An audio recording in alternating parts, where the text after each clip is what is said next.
हिमालय की गोद में बसा एक छोटा सा देश नेपाल, जो रातों रात की वायलेंस और पॉलिटिकल उथल पुथल की आग में दहक रहा है।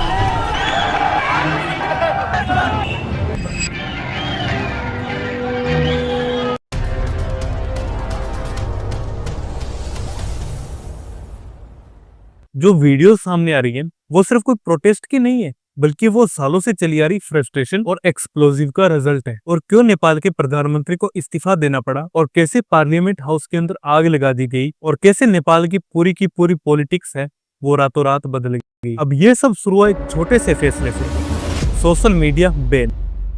लेकिन सवाल ये है कि क्या सिर्फ एक सोशल मीडिया बैन करने से पूरे देश की पॉलिटिक्स है उसको बदला जा सकता है? असल में नेपाल के लिए कोई नई बात नहीं है, पहले के समय में भी ऐसा हो चुका है। अगर 2008 से लेकर के अब तक का कोई टाइम पीरियड देखें तो उसमें टोटल 17 सालों के अंदर 13 से ज्यादा गवर्नमेंट है वो बदल चुकी है। तो हम ये समझे कि इस सोशल मीडिया को बैन करना तो एक बहाना था, बल्कि इससे जो लोग पहले से ही निराश बैठे थे वो और ज्यादा गुस्से में आ गए और उन्होंने खुले तौर पे प्रोटेस्ट किया। तो आज हम इस पूरी कहानी को हर एक एंगल से डिकोड करेंगे और ये भी जानेंगे कि नेपाल के अंदर कोई गवर्नमेंट है वो अपन टाइम पीरियड है वो पूरा क्यों नहीं कर पाती, और नेपाल में अभी क्या हो रहा है उसको देखेंगे हम फैक्ट और डेटा के साथ। तो वीडियो को अंत तक जरूर देखना। तो टॉपिक पे वापस आते हैं।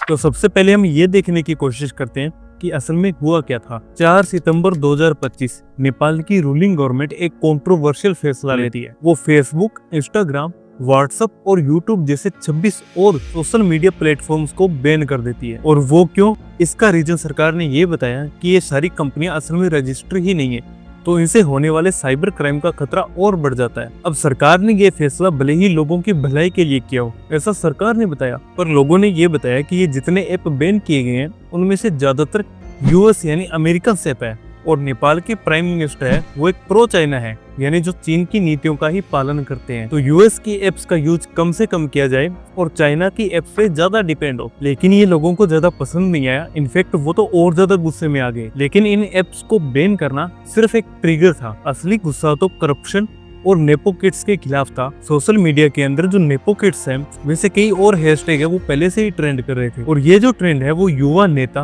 और उनके जो बच्चे थे जो लग्जरियस लाइफस्टाइल को एंजॉय कर रहे थे उस चीज को एक्सपोज करता है। अब एक तरफ तो पॉलिटिशियंस है वो लग्जरियस लाइफस्टाइल जी रहे हैं, और दूसरी तरफ आम जनता है वो और ज्यादा गरीब होती जा रही है और अनएम्प्लॉयड भी। तो अब रूलिंग गवर्नमेंट है वो 26 एप्स को तो बैन कर रही थी, करप्शन बहुत ज्यादा था, और जो नेपाल की गवर्नमेंट है वो विकास के लिए भी कुछ नहीं कर रही थी, खासकर अनएम्प्लॉयड लोगों के लिए। तो इसका नतीजा क्या हुआ कि 8 सितंबर 2025 को हजारों युवा प्रोटेस्टर्स, जिनमें से आधे तो स्कूल यूनिफॉर्म में थे, काठमांडू की सड़कों पे उतर आए।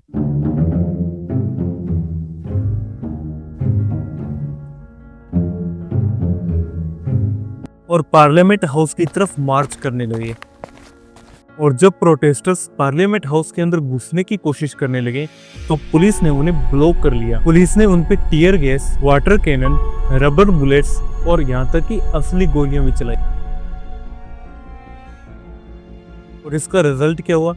19 लोग मारे गए और 400 से ज्यादा लोग घायल हो गए। अब जब पुलिस ने 400 से ज्यादा लोगों को घायल किया और 19 लोगों को मार दिया, तो इन प्रोटेस्टर्स की ऐसी क्या मांग होगी जिनके लिए उन्होंने अपनी जान तक गंवा दी? अब मैं आपको बताता हूँ कि उन प्रोटेस्टर्स की मांग क्या थी। संसद को भंग किया जाए, सभी सांसद इस्तीफा दे दें, और जो जनता के नेतृत्व में एक इंटरिम गवर्नमेंट बनाई जाए, और जल्द से जल्द नए चुनाव हो, और भ्रष्टाचार के खिलाफ एक शक्तिशाली कानून बने। तो प्रोटेस्टर्स की ये मांगे कुछ खास नई नहीं थी, ऐसा पहले भी हो चुका है जब लोगों ने दंगे किए और अपने हक के लिए लड़े हैं, वो मैं आपको आगे बताऊंगा।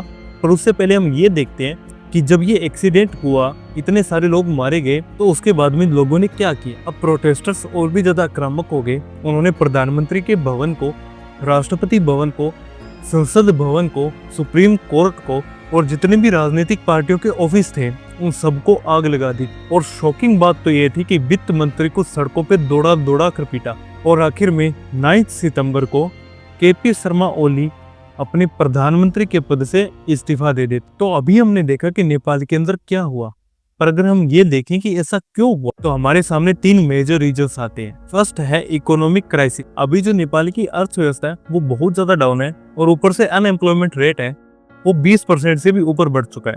अब हालत इतनी ज्यादा खराब है कि नेपाल के अंदर 5,000 लोग हैं, वो बाहर जा रहे हैं विदेशों में नया काम करने के लिए। और नेपाल की पूरी इकोनॉमी रेमिटेंसेस पे चल रही है, मतलब बाहर से भेजे गए खर्चों पर, जो जीडीपी का 25% है। और इसी तरह दूसरी वजह है करप्शन की।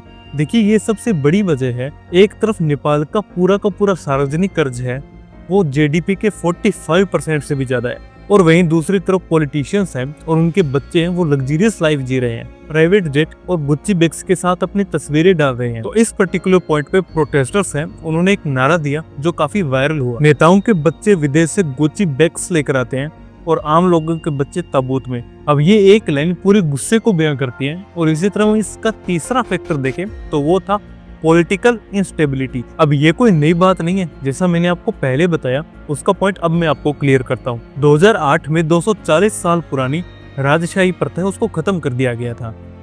और 2008 से लेके अब तक इन 17 सालों के अंदर 13 गवर्नमेंट सरकार आ चुकी है। अब कोई भी प्राइम मिनिस्टर अपना टाइम पीरियड है वो पूरा ही नहीं कर पाता, लेकिन इन 13 से भी ज्यादा सरकार जो इन 17 सालों में आई, उन्होंने एक चीज सेम रखी, वो था करप्शन और अपनी डिक्टेटरशिप। अब इसका रिजल्ट क्या हुआ कि जब कई प्रधानमंत्री 1 या 1.5 साल ही रहे, तो वो पहले आके अपनी अर्थव्यवस्था को समझने लगे, फिर उसके बाद कोई नीतियां निकालता है, पर उनको इसका मौका ही नहीं मिला। तो जिस वजह से कोई नई बड़ी नीति आनी थी खासकर युवाओं के लिए, वो नीति कभी लागू ही नहीं हुई, जिस वजह से इनका विकास था वो धीरे धीरे डाउन होता गया। देखिए आपको ये सुनने को भी मिलेगा कि जो प्रोटेस्टर्स थे वो किसी भी नेता के कंट्रोल में नहीं थे, यानी वो कंट्रोल फ्री रह के अपना प्रोटेस्ट कर रहे थे, जिसमें देश की यूथ यानी स्कूल स्टूडेंट अपनी यूनिफॉर्म में गवर्नमेंट से फ्यूचर की फाइट कर रहे थे। हाँ, होमी नेपाल नाम के एक संगठन ने उनको एकजुट जरूर किया, पर उनका जो कंट्रोल था वो एकदम फ्री था। जो नेपाल के प्राइम मिनिस्टर थे केपी शर्मा ओली, जो प्रो चाइना थे,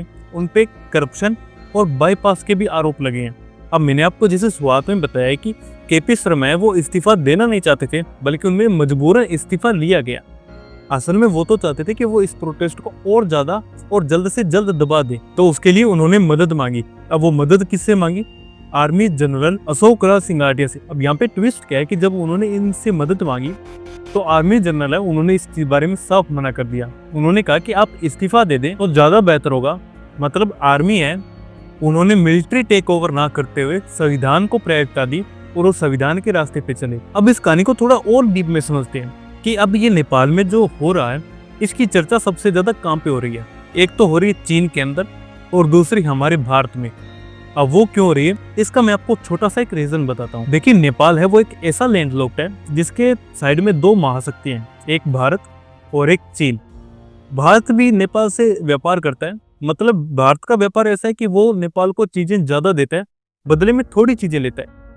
बल्कि अभी चीन ने एक पॉलिसी लाई कि जिससे उसने ये वादा किया लोगों से कि वो इस नेपाल के अंदर ज्यादा इन्वेस्ट करेगा और ज्यादा जो उद्योग है उसको बढ़ाएगा, जिससे ओवरऑल नेपाल की जो अर्थव्यवस्था है उसमें बढ़ोतरी होगी, या मतलब जो नेपाल है वो विकास कर पाएगा। अब जैसा कि मैंने बताया कि नेपाल के जो प्रेसिडेंट थे वो प्रो चाइना थे, तो चीन के ऊपर ये आरोप भी लगा कि उसने ऐसे नेताओं को एकजुट किया और एक पार्टी बनाई और उस पार्टी पे ऐसा प्रभाव डाला कि वो भारत से दूर रहे, ताकि चीन है उसका प्रभाव नेपाल पे ज्यादा हो सके। और अब नेपाल के प्राइम मिनिस्टर ओली है, उन्होंने इस्तीफा दे दिए, तो अब यहाँ पे चीन के लिए भी एक बड़ा सवाल खड़ा हो चुका है। तो इस सारी बातचीत का एक आपको छोटा सा सवाल सामने आ रहा होगा कि जब इतने सारे एप्स यानी वो 26 एप्स को बैन कर दिया गया था, तो लोगों ने आपस में कनेक्ट कैसे किया, कैसे उन्होंने एक जगह से दूसरी जगह पे अपनी वीडियोस वगैरह भेजी और कैसे हमें पता चला? तो इसका एक सीधा सा जवाब है, उन्होंने टेक्नोलॉजी का यूज किया। अब वो टेक्नोलॉजी क्या?